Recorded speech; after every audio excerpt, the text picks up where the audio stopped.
Ito pala ang dahilan kung bakit ganito ang Kat Den noong pauwi na sila sa Pinas. Yes, magkatabi nga. Maraming netizens ang napaisip at nagkaroon ng haka-haka tungkol sa mga naging kilos ni na Catherine Bernardo at Alden Richards, kilala bilang Kat Den, nung pauwi na sila sa Pilipinas. Marami ang nakapansin na magkatabi ang dalawa sa eroplano na agad na nagpasiklab ng mga espekulasyon sa kanilang estado ng relasyon. Ayon sa mga nakakita, tila may kakaibang tensyon sa pagitan ng dalawa na hindi maikakaila sa kanilang mga galaw at mga tingin.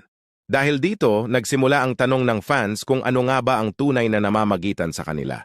Ang dahilan, ayon sa mga malapit sa kanila, ay posibleng kaugnay sa mga bagong proyekto at commitments ng dalawa na nagdulot ng stress at pagod.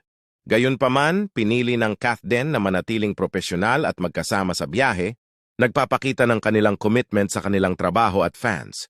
Hanggang ngayon, wala pang opisyal na pahayag mula kina Catherine at Alden tungkol sa mga espekulasyon, ngunit umaasa ang kanilang mga tagahanga na magiging malinaw ang lahat sa tamang panahon.